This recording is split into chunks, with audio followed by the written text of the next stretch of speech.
दवाओं के उत्पादन में पिछड़ने का खतरा।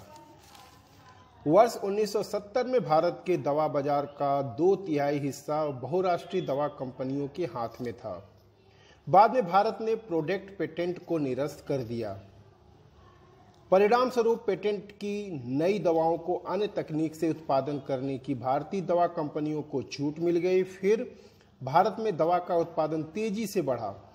इससे भारत के दवा बाजार पर भारतीय कंपनियां प्रभावी हो गई। साथ साथ दवा उत्पादन करने के लिए जिस कच्चे माल यानी APIE एक्टिव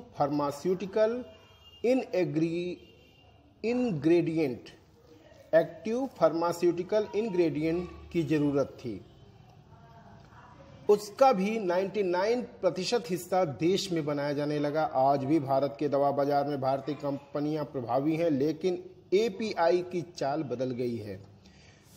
साल 1991 के बाद विदेश व्यापार को सरल करने का परिणाम यह हुआ कि 2019 में API का 70% आयात होने लगा। फिलहाल तैयार दवा में भारतीय कंपनियों का दबदबा जारी है, लेकिन API के मामले में हम बाजार से बाहर हो गए हैं। चिंता यह है कि हमारी यह उपलब्धि भी खिसकने को है। तैयार दवाओं में भी अगले 6 वर्षों में चीन प्रवेश कर सकता है। साफ है, आगे बड़ा खतरा है।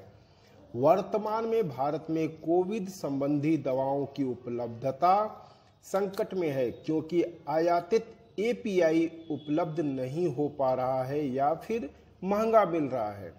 हालांकि सरकार ने इस समस्या के समाधान के लिए 6,940 करोड़ रुपए की दवा बनाने की बुनियादी संरचना में अगले 6 वर्षों में निवेश करने की घोषणा की है। साथ साथ 19 मेडिकल उपकरणों की सरकारी खरीद को भारतीय कंपनियों के लिए निर्धारित कर दिया गया है। ये दोनों कदम सही दिशा में हैं, लेकिन पर्याप्त होते नहीं दिख रहे हैं। इसमें पहली समस्या आयात करों की है। API के लिए आयात पर हमारी निर्भरता अन्य माल के आयात के साथ जुड़ी हुई है। हमारा आयात और व्यापार घाटा बढ़ा है। 1999 में हमारा व्यापार घाटा सकल घरेलू उत्पाद मतलब GDP का 1.91% था। 2004 में यह घटकर 1.79% हो गया। इसके बाद 2014 में मनमोहन सिंह के कार्यकाल में यह बढ़कर 2.99% हो गया।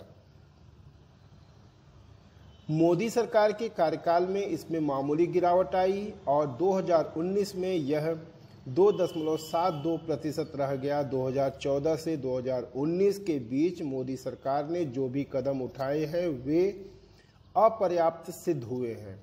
इस वर्ष के बजट के संदर्भ में association of Indian medical device industry के राजीव नाथ ने कहा है कि वे मेडिकल उपकरणों पर आयात कर न बढ़ाए जाने से हतोत्साहित हैं। यदि हमें API और मेडिकल उपकरण समेत तमाम आयात पर नकेल कसनी है तो आयात कर तेजी से बढ़ाने होंगे। निश्चित रूप से इससे देश में इन माल के दाम कुछ समय के लिए बढ़ेंगे, लेकिन अपनी स्वास्थ्य संप्रभुता के लिए यह भार हमें वहन करना चाहिए। दूसरा कदम तकनीक में निवेश का है। वर्तमान में भारतीय कंपनियों द्वारा जेनेरिक दवाएं बड़ी मात्रा में बनाई जाती हैं जो कि पेटेंट के दायरे से बाहर है, यानी आविष्कार विदेशी कंपनियां करती हैं और 20 वर्ष तक उससे भारी लाभ कमाने के बाद जब ये दवाएं पेटेंट से बाहर हो जाती हैं तो भारतीय कंपनियां उन्हें बनाती हैं। यदि हमें इस पिछलग्गू लाभ से आगे बढ़ना है और विश्व की अगुवाई करनी है तो भारत को नई दवाओं के आविष्कार में निवेश करना होगा।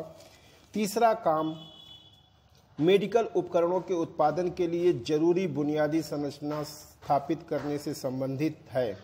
सरकार ने हाल में 6,940 करोड़ रुपए अगले 6 वर्षों में इस मद पर खर्च करने की घोषणा की है।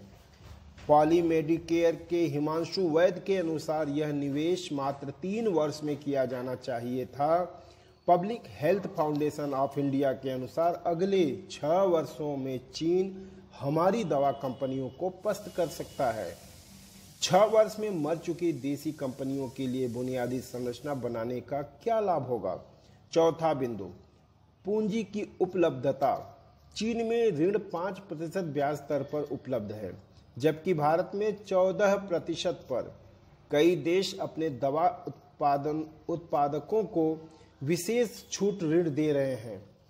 ईस्टमैन कोडक कंपनी को 5700 करोड़ रुपए का विशाल ऋण अमेरिकी सरकार ने एपीआई बनाने के लिए दिया है, जिसे 25 वर्षों में अदा किया जाना है। जाहिर है, अमेरिका समझता है कि एपीआई का उत्पादन देश की रक्षा के लिए जरूरी है।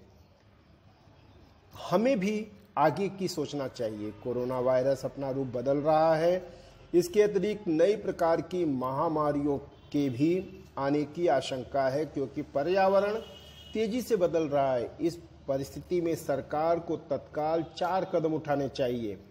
पहला कदम यह कि दवाओं समेत जितने भी देश में जरूरी उपकरण हैं और जिनसे हमारी आर्थिक एवं स्वास्थ्य संप्रभुता प्रभावित होती है, उन पर आयात कर तेजी से बढ़ानी चाहिए। हालांकि अमेरिका जैसे देश हमारे द्वारा आयात कर बढ़ाए जाने का भी विरोध करेंगे, लेकिन इसे सहन करना चाहिए। कुछ समय में हमारी कंपनियां कुशल हो जाएंगी और सस्ता माल बना लेंगी।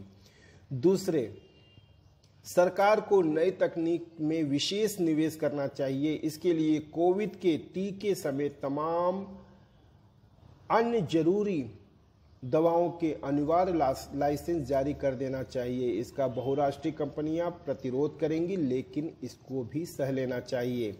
जिस प्रकार अटल बिहारी वाजपेयी ने परमाणु विस्फोट का साहसिक कदम उठाया था और मनमोहन सिंह ने विश्व व्यापार संगठन में साहसपूर्ण भारत द्वारा अपनी खाद्य सुरक्षा को बनाए रखने के लिए सस्ते मूल्य पर विदेशी खाद्य पदार्थों के आयात को छूट देने से इनकार कर दिया था, उसी प्रकार आज मोदी सरकार को भी साहस दिखाते हुए आयात कर बढ़ाने चाहिए और अनिवार्य लाइसेंस जारी करने चाहिए। जिस प्रकार हमने 1970 में प्रोडक्ट पेटेंट को निरस्त कर के अपने देश में दवाओं और एपीआई के उत्पादन को बढ़ाया था, उसी प्रकार प्रोडक्ट पेटेंट के इन तमाम माल पर निरस्त करके देश में चौतरफा उत्पादन को प्रोत्साहन देना चाहिए। तब ही भारत आत्मनिर्भर बनेगा। इस कार्य को करने में WTO की बाधा से विचलित